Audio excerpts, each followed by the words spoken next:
이 시간 하나님 말씀 함께 나누겠습니다. 은혜 받은 하나님 말씀은 시편 1편 1절부터 6절까지의 말씀입니다. 시편 1편 1절부터 6절까지의 말씀을 한 절씩 교독하겠습니다. 305면 구약성경 말씀입니다. 복 있는 사람은 악인들의 꾀를 따르지 아니하며 죄인들의 길에 서지 아니하며 오만한 자들의 자리에 앉지 아니하고 오직 여호와의 율법을 즐거워하여 그의 율법을 주야로 묵상하는도다. 그는 시냇가에 심은 나무가 철을 따라 열매를 맺으며 그 잎사귀가 마르지 아니함 같으니 그가 하는 모든 일이 다 형통하리로다. 악인들은 그렇지 아니하며 오직 바람에 나는 겨와 같도다. 그러므로 악인들은 심판을 견디지 못하며 죄인들이 의인들의 모임에 들지 못하리로다. 무릇 의인들의 길은 여호와께서 인정하시나 악인들의 길은 망하리로다. 아멘. 우리 한민족처럼 복을 좋아하는 민족이 있을까요? 설날 인사가 뭡니까? 새해 복 많이 받으세요입니다. 한복을 입을 때도 한자로 복이 쓰여져 있습니다. 주머니도 한복에 달 때 복주머니라고 합니다. 숟가락에도 젓가락에도 또 밥그릇에도 복자가 쓰여져 있습니다. 참 복을 좋아하죠. 하지만 한국 분들보다는 중국 분들이 더 복을 좋아하는 것 같습니다. 제가 한번 하얼빈에 간 적이 있는데 하얼빈의 한 골목으로 들어가니까 집이 있는데 집에 한자로 복이 쓰여져 있는데 참 이상했습니다. 어떤 집은 복이 거꾸로 쓰여져 있었기 때문입니다. 근데 제가 왜 그러냐고 물어봤더니 선교사님이 참 재밌는 웃음이 나오는 대답을 해주셨습니다. 이 집들은 복이 위에서 집으로 떨어지길 원해가지고 복자도 뒤집어 놨다는 거예요. 네, 정말 복받기를 좋아하지 않는 민족, 사람들이 없는 것 같습니다. 과연 오늘은 설인데 어떤 복이 우리에게 쏟아졌으면 좋겠나요? 우리는 이 세상의 복과 하나님의 복에는 차이가 있다는 것을 알아야 합니다. 이 세상의 복이 뭐죠? 그냥 문제없이 편안하게 잘 지내는 거, 이런 게 복이라고 여겨지고 있습니다. 전통적으로 한국 사람들에게 복이라고 하는 것은요, 사사성경에 나와 있는 바로 서경에 나와 있는 오복입니다. 이 오복사상 아시죠? 첫 번째 복은 바로 수입니다. 오래 사는 거. 두 번째 복은 부자로 사는 것이죠.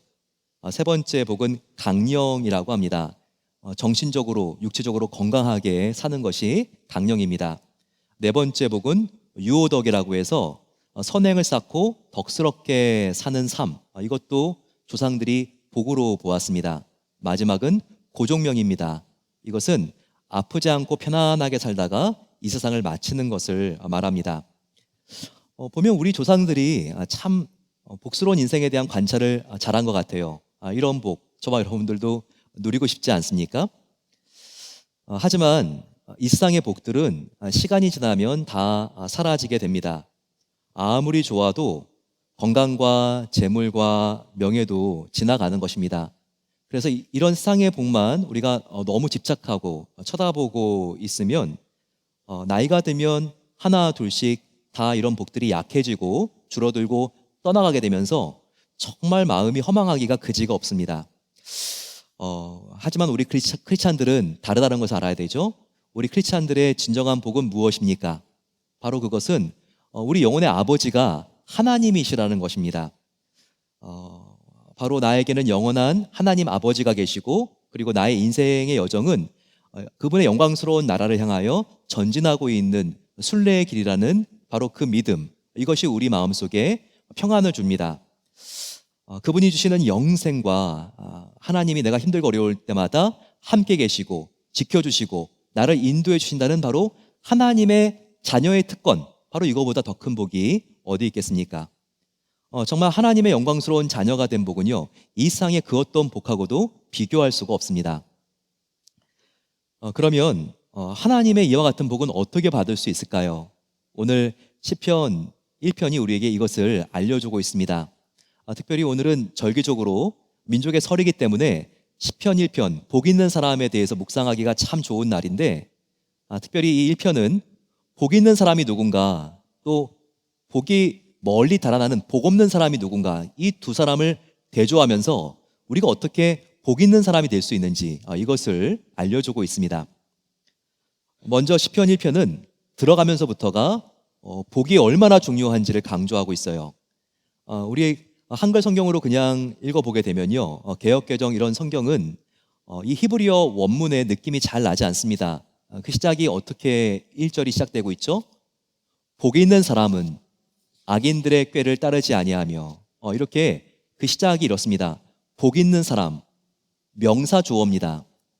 그런데 히브리어 원문으로 읽어보게 되면요, 시작이 명사 주어가 아니라 선포예요. 어떻게 시작되고 있냐면 복 있는 사람이 아니라 원문에는 복되어라 라고 시작하고 있습니다.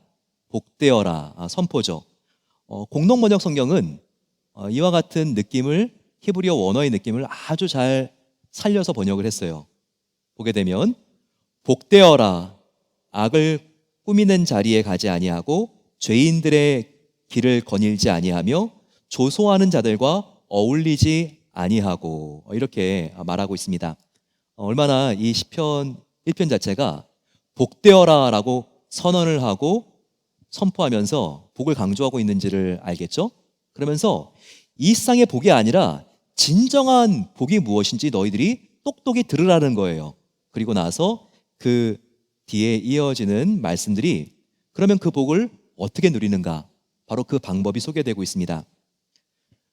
저와 여러분들이 오늘 하나님께서 우리에게 주시기를 원하시는 복이 무엇인가, 이것을 함께 발견하기를 원하는데, 이 하나님의 복을 받는 방법이 무엇일까요? 바로 2절에 나와 있습니다. 같이 한번 읽어볼까요? 2절.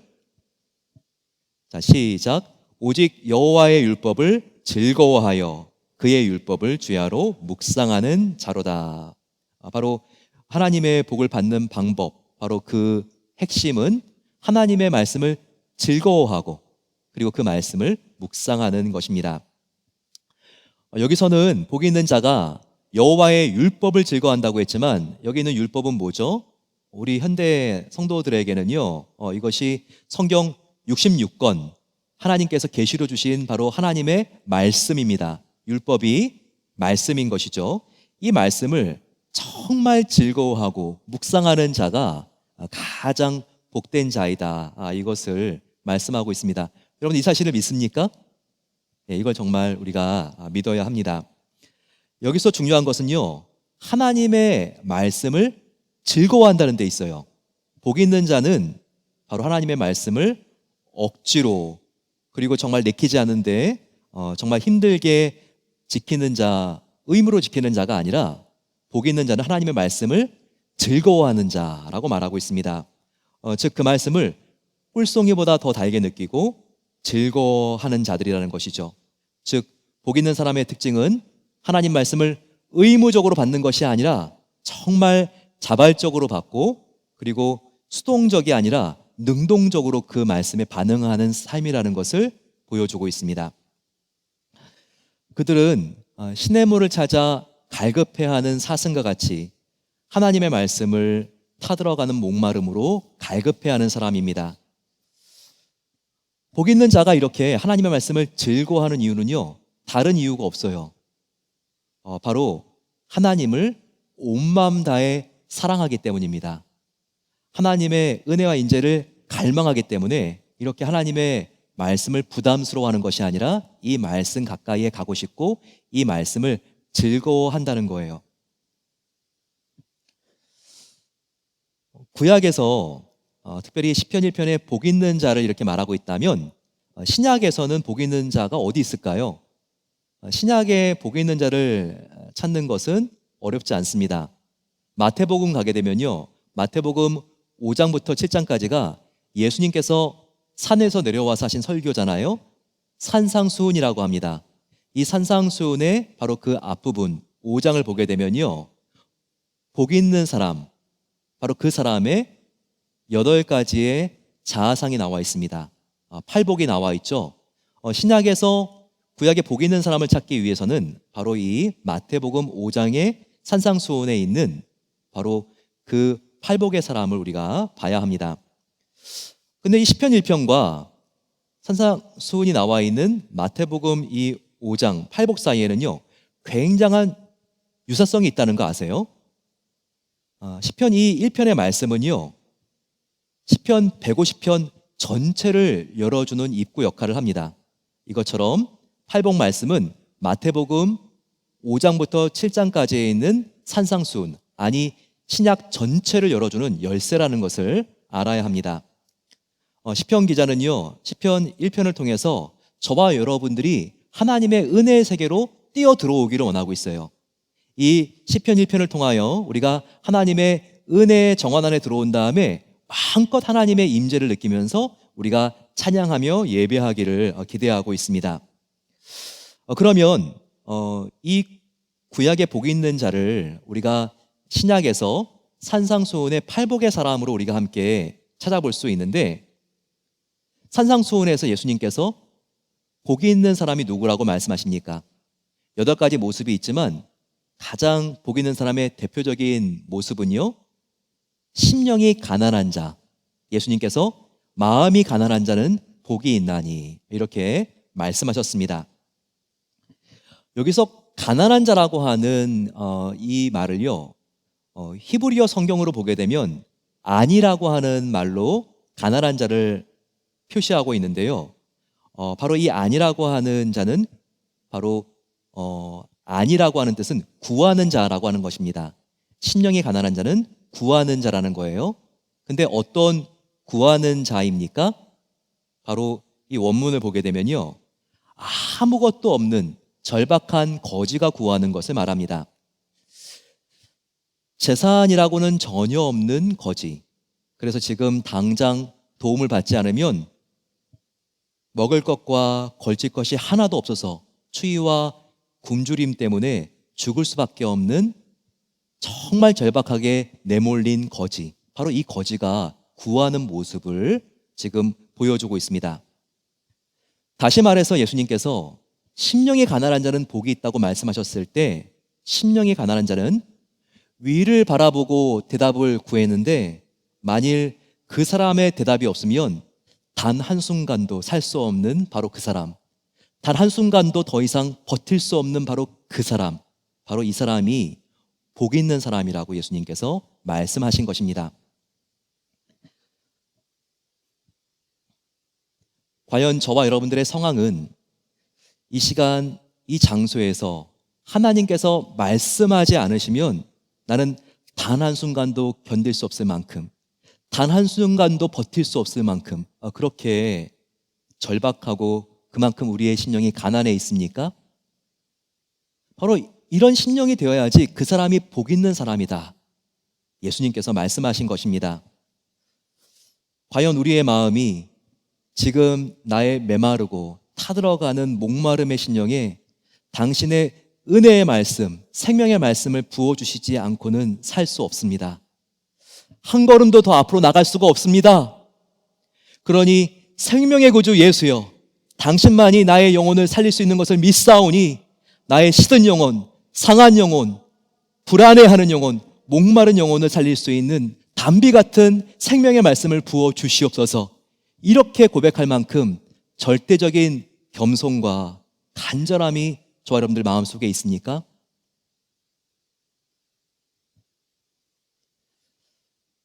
복 있는 자가 이렇게 하나님의 말씀을 즐거워하는 데는 다른 이유가 있는 게 아닙니다. 복 있는 자가 이렇게 말씀을 즐거워하는 그 이유는요, 설교자의 학식이 많고 설교자가 말을 하면 천사의 말을 하기 때문이 아니에요. 설교 방송이 나오는 음향기기가 최첨단이기 때문이 아닙니다. 내가 사용하고 있는 성경 통독 앱이 놀라운 성능을 가지고 있기 때문이 아니에요. 바로 복 있는 자가 그렇게 말씀을 즐거워하는 바로 그 이유는요, 밖에 있지 않아요. 바로 그 이유는 저와 여러분들의 내면에 있습니다. 바로 내 안에. 내가 말씀을 그렇게 즐거워하고 밤낮 주야로 이 말씀을 사랑하고 묵상할 수 있는 이유는요, 바로 내가 하나님의 은혜를 체험했기 때문입니다. 하나님과 교제하는 참맛을 전인격적으로 경험하고 있기 때문입니다. 내 안에 한 분 하나님만을 향한 은혜를 향한 타들어가는 갈망과 사랑이 있기 때문이에요. 나를 향해 들끓는 사랑을 갖고 있는 바로 그 하나님을 향한 견딜 수 없는 사랑이 바로 내 안에 있기 때문입니다. 그래서 그 말씀을 그렇게 찾고 구하고 묵상하고 그렇게 즐거워하고 기뻐할 수 있는 것입니다.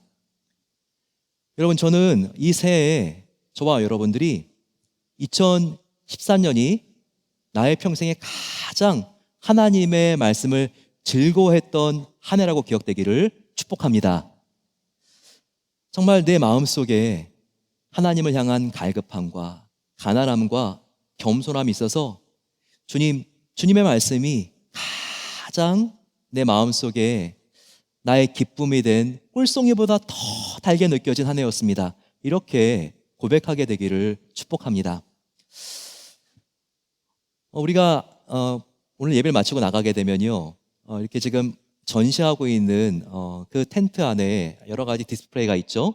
사역 박람회가 진행 중입니다. 한번 여러분들 보세요. 내가 교회에 예배만 드리러 가는 게 아니라 정말 이곳이 나의 아버지 하나님의 집인데 내가 정말 그분의 자녀지, 나는 손님으로 베들교 온 게 아니라 내가 이 교회 주인이지, 이런 생각을 가지고 화초에 물이라도 이렇게 우리가 주고, 그리고 쓰레기통 하나라도 비우고 갈 수 있다면 얼마나 그것이 또 기쁨이 되겠습니까? 모든 성도님들이 교회 예배도 드리지만 한 가지씩 봉사를 하고 갔으면 좋겠다는 생각을 이렇게 하게 됩니다. 또 하나는요, 아주 마음속에 기쁨이 되는 도전입니다. 저와 여러분들이요, 새해 내가 하나님 말씀과 더욱더 가까워져야 되겠다. 그동안 내가 생명의 삶 큐티를 쉬고 있었는데 내가 다시 한번 큐티를 시작해야지. 이와 같은 경건한 마음속의 기쁨과 즐거움이 다시 한번 일어나면 좋을 것 같아요. 내가 올해는 정말 내가 성경 통독을 꼭 한번 해봐야지. 이와 같은 결심, 하나님께서 얼마나 기뻐하시는데요. 그리고 이제 2월 첫 번째 주면 제자훈련과 베델성경 아카데미가 시작이 됩니다. 내가 이 과목들 중에서 한 과목은 꼭 한번 들어봐야지, 이런 마음을 가지고 우리가 함께 참여한다면 그것이 정말 마음속에 큰 기쁨이 될 것입니다. 특별히 이번에 블로셔를 보면 알겠지만요, 성경 공부 과목들이 수요일 저녁에 많이 열립니다. 정말 이 수요일 저녁에 우리의 자녀들, 부모님들 함께 와서 정말 이 수요일 날 어머나도 하고 또 아이들을 이렇게 교육을 맡긴 다음에 부모님들은 기다리면서 성경 한 과목 공부하고 가면요, 너무나 좋을 것 같아요. 이와 같이 이 수요일이 기도와 찬양과 성경 말씀을 배우는 시간으로 우리 교회가 정말 붐비면 좋을 것 같아요. 정말 주님, 내가 그 어떤 나의 인생의 시기보다 하나님의 이 말씀에 가까워지기를 소망합니다. 이런 마음을 가지고 더욱더 하나님 말씀 가까이에 갈 수 있는 그 은혜가 함께 하시기를 소망합니다. 세 번째, 오늘 본문은요, 하나님의 말씀을 즐거워하고 묵상하는 자에게 놀라운 하나님의 축복이 임한다는 것을 알려주고 있습니다. 바로 그것이 3절 말씀인데 3절 말씀 같이 한번 읽어보겠습니다. 시작. 그는 시냇가에 심은 나무가 철을 따라 열매를 맺으며 그 잎사귀가 마르지 아니함 같으니 그가 하는 모든 일이 다 형통하리로다. 우리 영혼의 촉수가, 우리 영혼의 뿌리가 하나님의 은혜가 담긴 말씀에 뿌리를 내리고 있다면 우리 인생에 어떤 가뭄과 풍파가 닥쳐온다 할지라도 우리는 이겨낼 수 있고 형통할 수 있다는 약속의 말씀이 여기 나와 있습니다. 어떤 심각한 질병, 사고, 인간관계의 문제, 재정의 위기가 닥쳐온다 할지라도 우리가 하나님의 말씀에 뿌리를 깊이 단단하게 내리고 있으면 된다는 거예요.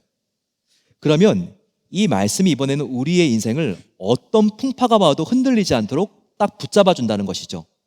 이것은 굉장히 중요한 원리입니다. 우리가 이 세상이 아무리 흔들리고 두려운 일이 온다 할지라도 우리가 다른 데를 두리번거리고 두려워하지 않고 오히려 하나님으로, 더욱더 하나님의 은혜가 있는 말씀으로 우리의 뿌리를 내리고 하나님 말씀을 단단히 붙잡으면 바로 그 순간부터 하나님의 전능하신 손길이 우리의 삶이 흔들리지 않도록 붙잡아 주신다는 거예요. 이와 같은 중요하고 놀라운 원리를 우리가 항상 마음속에 되새겨야 합니다. 내가 주님의 말씀을 붙잡으면 주님의 전능하신 손길이 나의 삶이 흔들리지 않도록 붙잡아 주신다. 우리가 이것을 꼭 기억하고 나가야 돼요. 이와 같은 삶은요, 그 삶이 현통할 수 있어요. 아무리 정말 가뭄이 온다 할지라도 주위에 있는 나무들은 다 말라버렸지만 정말 그 뿌리를 시냇가에, 정말 그 수로가 있는 곳에 내린 바로 그 나무는 주위의 메마름과 상관없이 정말 이 나무가 너무나 건강하고 정말 그 과실이 아름다운 것처럼 우리의 환경과 상황과 상관없이 우리가 하나님의 은혜와 하나님 말씀에 우리의 영혼을 우리가 딱 내리고 있으면 하나님의 말씀이 우리를 붙잡아 주신다는 것입니다. 이처럼 형통한 삶이 어디 있겠어요? 하지만 오늘 성경은요, 복 있는 사람만 설명하는 게 아닙니다. 인생을 이렇게 살아가면, 아니, 복이 계속 떠나가 복 없는 사람이 돼. 바로 이와 같은 사람을 악인이라고 명칭하면서 시편 기자는 바로 복 없는 삶의 모습을 우리에게 또한 보여주고 있습니다. 복 없는 사람은 어떤 사람입니까? 바로 이 사람의 모습이 1절에 나와 있어요. 1절 보세요. 복 있는 사람을 소개하고 있는 것 같지만 실은 복 없는 사람의 모습을 우리에게 생생하게 보여주고 있습니다. 복 있는 사람은 악인들의 꾀를 따르지 아니하며 죄인들의 길에 서지 아니하며 오만한 자들의 자리에 앉지 아니하고 라고 말하고 있습니다. 하나님의 복이 떠나는, 하나님의 복이 없는 사람은 그 특징이 무엇입니까? 악인의 꾀를 따르고 의인의 길에 서고 오만한 자의 자리에 앉는다는 것입니다. 즉 이와 같은 삶의 모습은 하나님을 중심에 모시지 않고 하나님으로부터 떠나 자신이 중심이 된 사람들을 말하는 것입니다.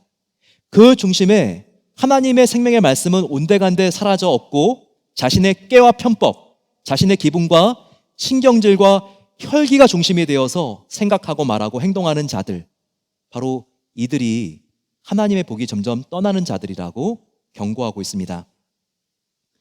우리가 1절을 다시 한번 보게 되면요, 이 악인들의 특징은, 복이 떠나가는 사람들의 특징은요, 시간이 가면 갈수록 이 안에 있는 죄의 현상이 심각해지는 것을 우리에게 보여주고 있습니다. 여기서 죄를 따르고 죄인들의 길에 서고 오만한 자리에 앉는 사람은 각각 다른 세 사람의 모습이 아니에요. 이와 같은 사람은 한 사람입니다. 한 사람 안에서 점진적으로 일어나는 위험한 현상을 여기서 보여주고 있는 거예요. 즉, 전 단계에 옳지 않은 모습이 수정되어지고 고쳐지지 않으면 점진적으로 일어나는 위험한 상황을 그대로 묘사해 주고 있습니다. 하나님의 복이 떠나는 사람, 처음에는요, 하나님의 말씀을 따르지 않고 자기의 꾀를 따르는 데서 시작이 됩니다. 자기의 꾀를 따르는 것은 바로 생각으로 죄를 짓는 것을 말해요. 자기의 꾀를 따르는 것은요. 그런데 자기의 꾀를 따르는 것을 멈추지 않고 계속해서 생각으로 죄를 짓다 보면요, 언젠가는 반드시 죄인의 길에 서게 됩니다. 죄인의 길에 서는 것은요, 죄를 선택하고 행동에 옮기는 것을 말합니다.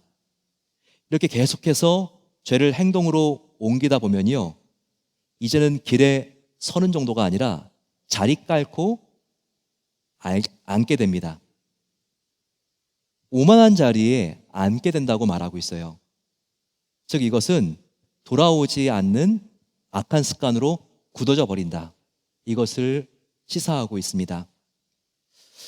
이렇게 오만한 자리에 앉은 사람이 옛 아담이었습니다. 이렇게 오만한 자리에 앉아버린 존재가 사탄이었습니다. 이 아담과 사탄의 공통점은 무엇입니까? 그렇게 하다가 망한 자들이라는 거예요. 이것을 시편 기자는요, 너희가 정말 영혼의 눈을 똑똑히 떠서 봐야 된다고 말하고 있습니다. 이렇게 살면 반드시 망한다. 바로 그것이 4절 6절 말씀이에요. 악인들은 오직 바람에 나는 겨와 같도다. 그러므로 악인들은 심판을 견디지 못하며 죄인들이 의인들의 모임에 들지 못하리로다. 무릇 의인들의 길은 여호와께서 인정하시나 다음 보세요. 악인들의 길은 망하리로다. 시편은 복이 있는 사람과 복이 없는 사람을 극명하게 대조시키고 있습니다. 6절까지의 말씀을 여러분 분명히 한번 보세요. 복 있는 사람과 복 없는 사람이 대조되어 있습니다. 의인과 악인이 서로 대조되어 있죠. 시냇가에 심은 나무와 바람에 나는 겨가 대조되어 있습니다. 악인의 길, 죄인의 길, 오만한 자들의 자리와 여호와의 율법이 대조되어 있어요. 그리고 형통한 자와 망하는 자가 대조되어 있습니다.